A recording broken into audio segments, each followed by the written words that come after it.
അപ്പോൾ ഒരുപാട് നമസ്തേ.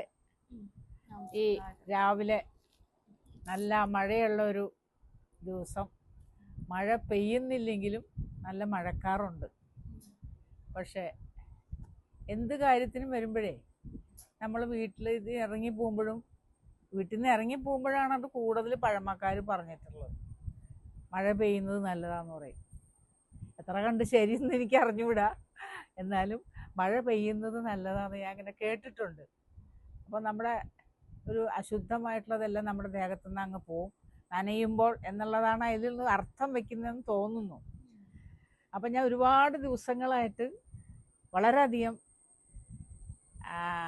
ആഗ്രഹിക്കുന്ന ഒരു സംഭവമാണ് ഇന്ന് ഇവിടെ എനിക്ക് സംഭവിച്ചിരിക്കുന്നത്. നാഗയെ കാണുക. എനിക്കാണെങ്കിൽ ഞാൻ നല്ലൊരു സീനിയർ സിറ്റിസനാണ്. അപ്പം ഇനി എത്ര കാലം നമുക്ക് ഭൂമിയിലുണ്ടെന്നുള്ളത് നമുക്കറിയാം. എല്ലാവരുടെ അവസ്ഥ അതാണ്. എന്നാലും മരണവും രോഗവും നമ്മുടെ കൂടപ്പിറപ്പാണ് അല്ലേ? ഈ രണ്ട് കാര്യം നമുക്ക് നിർവചിക്കാൻ പറ്റാത്ത രണ്ട് കാര്യമാണ്. രോഗം വരുന്നത് എപ്പോഴാണെന്ന് പറയാൻ പറ്റുമോ? ഇല്ല. മരണം എപ്പോഴാണെന്ന് പറയാൻ പറ്റുമോ? ഇല്ല. അപ്പം അതിനു മുമ്പ് ചില ആഗ്രഹങ്ങൾ, എപ്പോഴും മരിക്കാം, അപ്പോൾ ചില ആഗ്രഹങ്ങൾ നമ്മുടെ മനസ്സിൽ ഇങ്ങനെ നടക്കൂ എന്ന് വിചാരിച്ചിട്ടുള്ളൊരു കാര്യമാണ് നാഗയെ കാണുന്നുള്ളത്. അപ്പോൾ ഒരു നിമിത്തമായി നമ്മുടെ എനിക്ക് ഏറ്റവും വേണ്ടപ്പെട്ട എൻ്റെ മോനെ പോലെ ഞാൻ സ്നേഹിക്കുന്ന ഡോക്ടർ അഭിജിത്ത് വഴിയാണ് ഞാനിവിടെ വരാനിടയായത്. അല്ലെങ്കിൽ എനിക്ക് സത്യം പറഞ്ഞാൽ ഈ പരിസരത്ത് ഞാൻ വന്നിട്ടില്ല, ഇങ്ങനെ ഒരു വഴി കൂടെ വന്നിട്ടില്ല. വളരെ അങ്ങനത്തെ ഒരു സാഹചര്യം ഉണ്ടായിട്ടില്ല. വരില്ല എന്നല്ല. ഇപ്പോൾ ശബരിമലയിൽ പോകുന്നു. ഒരു കാലത്ത് ശബരിമലയിൽ പോകുന്നത് ഭയങ്കര ദുരിതമായിരുന്നു. എൻ്റെ അച്ഛൻ 18 വർഷം ശബരിമലയിൽ പോയിട്ടുണ്ടെന്ന് പറയും. ഞങ്ങളൊക്കെ ജനിച്ചു മുതലേ തന്നെ അച്ഛൻ 18 വർഷം. അപ്പം അന്നത്തെ വഴിയൊന്നും അല്ല ഇന്ന് ശബരിമലയിൽ. അങ്ങറ്റം വരെ വണ്ടിയൊക്കെ പോകും.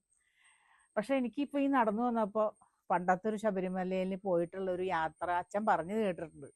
അങ്ങനെ തോന്നി. എന്നാലും വേണ്ടില്ല, നമ്മൾ ഇഷ്ടപ്പെടുന്ന ആഗ്രഹിക്കുന്ന ഒരാളെടുത്തല്ലേ വരുന്നേ.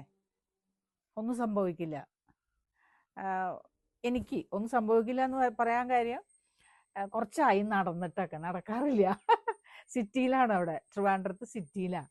അപ്പോൾ എവിടെ പോകുമ്പോഴും വണ്ടിയിൽ പോവും, വണ്ടിയില്ലെങ്കിൽ ഓട്ടോയിൽ പോവും, ചിലപ്പോൾ കാളവണ്ടിയിലും പോകാൻ മടിയൊന്നുമില്ല, പോവും. നമ്മൾ വന്ന വഴി മറക്കരുന്ന് എപ്പോഴും പറയുമല്ലോ എല്ലാവരും. അങ്ങനെ അതൊന്നുമില്ല, എല്ലാ വണ്ടിയിലും പോവും. അതേപോലെ നടക്കാൻ ബുദ്ധിമുട്ടൊന്നുമില്ല. പക്ഷെ ഇങ്ങനത്തെ വഴി വരുമ്പോൾ നമ്മൾ കുറച്ച് സൂക്ഷിച്ച് നടക്കണം. അവരുടെ കൈയൊക്കെ പിടിച്ചാൽ ഞാൻ ഇങ്ങോട്ട് വന്നത്. എന്നാലും ആഗ്രഹം നടന്നില്ലേ അല്ലേ?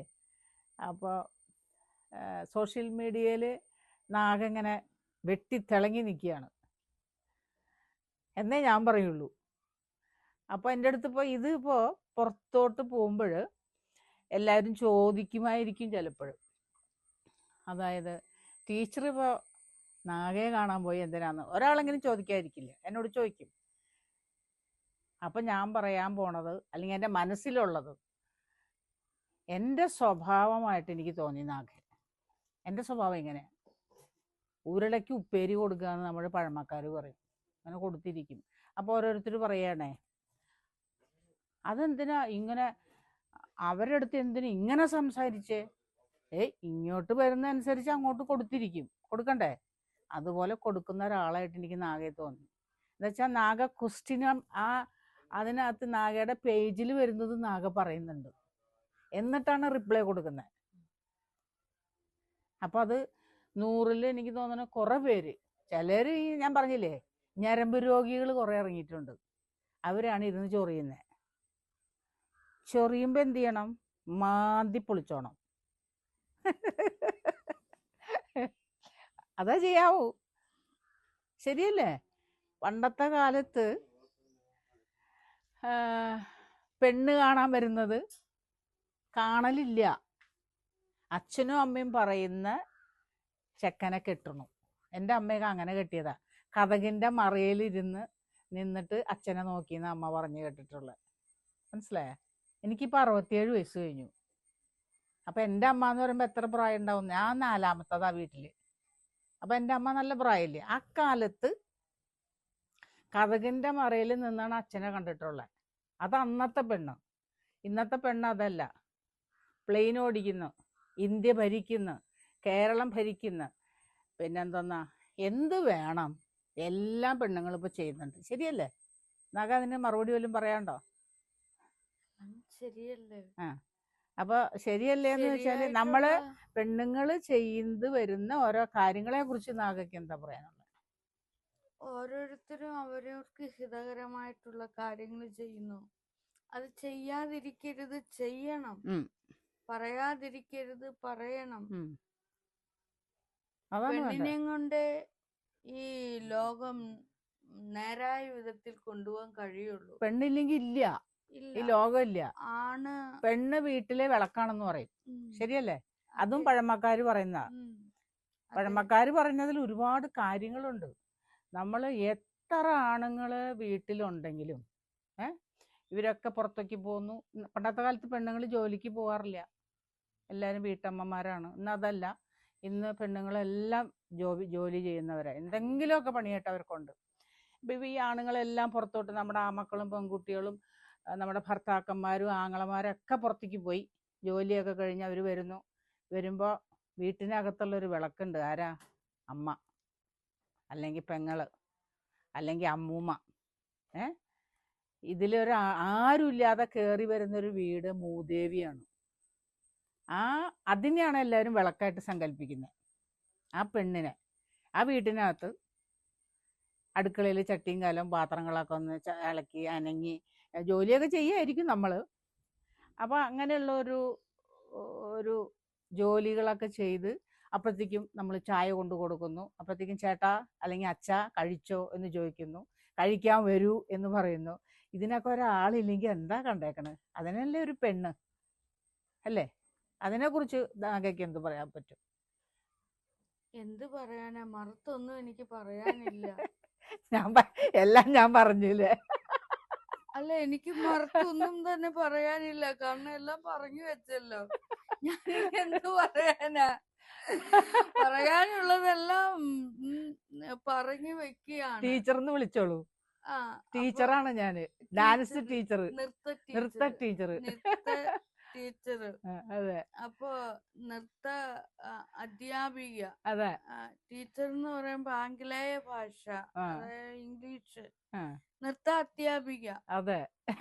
അപ്പോഴേ എല്ലാം അങ്ങോട്ട് പറഞ്ഞു തീരുവാണ്. അവിടെ ഞാൻ മൗനിയായി. മൗനിയാവാൻ പാടില്ല. ഞാൻ പറയുന്നതിൽ നിന്ന് എവിടെയെങ്കിലും ഒരു കുളത്തിട്ട് പിടിച്ചോണം. എന്നിട്ട് അല്ല, നമുക്ക് ടോക്കിൽ ഇങ്ങനെ സംസാരിച്ചു വരുമ്പോഴ് അതിൽ കയറി അല്ല അപ്പൊ ഇത് ഇങ്ങനെയാണ് എന്ന് പറഞ്ഞു തുടങ്ങാം. മനസ്സിലായി? ഇതും അതിന്റെ ഒരു ഭാഗമാണ്. പിന്നെ അല്ലാതെ നമ്മള് കട്ടിയല്ലേ മക്കളെ, അത് വെളിയിലോട്ട് പോണം. ഈ അല്ല നമ്മൾ അങ്ങനെയല്ല നാഗെ. നമ്മള് ഇപ്പൊ ഞാൻ ഡാൻസ് പഠിപ്പിക്കുമ്പോഴേ ഒരു 5-6 കുട്ടികളെ നിർത്തി പഠിപ്പിക്കുമെന്ന് വിചാരിക്കും. അപ്പൊ 5-6 കുട്ടികളും ഒരുപോലെ കളിക്കണം എന്ന് വിചാരിച്ചിട്ടായിരിക്കും നമ്മളൊരു സ്റ്റെപ്പ് പറഞ്ഞു കൊടുക്കുക. ഈ പറഞ്ഞു കൊടുക്കുമ്പോൾ ഒരു കുട്ടി ഇത്തിരി വ്യത്യസ്തമായിട്ടുള്ള തെറ്റിച്ച് കളിക്കുന്നതായിരിക്കാം, പക്ഷെ അതിനകത്ത് എന്തോ ഒരു കഴമ്പ് എനിക്ക് കാണും, വ്യത്യസ്തമായിട്ട്. അപ്പൊ എനിക്ക് അത് തോന്നാറുണ്ട്, അങ്ങനെ എടുത്താലും എന്താ അത്? മനസ്സിലായില്ലേ? എന്ന് പറഞ്ഞ പോലെ ഞാൻ സംസാരിക്കുന്നതിൽ നിന്നും നാഗ സംസാരിക്കുന്നതിൽ നിന്നും നമുക്ക് അങ്ങോട്ടും ഇങ്ങോട്ടും ഗൈഡുണ്ട്, പഠിക്കാനുണ്ട്. അതെ. ഇപ്പൊ പറഞ്ഞില്ലേ, മറ്റൊരു കുട്ടി തെറ്റിച്ച് കളിക്കുന്നതായിരിക്കും, പക്ഷെ അതായിരിക്കും വ്യത്യസ്തം. അങ്ങനെ കാണുവാനുള്ള ആ ഉൾക്കാഴ്ചയാണ് ഏറ്റവും മനോഹരം. ഇതെനിക്ക് ഒത്തിരി ഇഷ്ടായി ഈ പറച്ചില്. കാരണം അതാണ് യഥാർത്ഥ ഗുരു, നൃത്താധ്യാപിക. മറ്റാരെങ്കിലും ആണെങ്കിലേ അത് അങ്ങനെയല്ല, ഞാൻ പറയുന്നത് പോലെ. പക്ഷെ ഞാനത് ഉൾക്കൊണ്ട് അതിനെ ഞാൻ ഇങ്ങനെ മനസ്സിൽ വെച്ചേക്കും.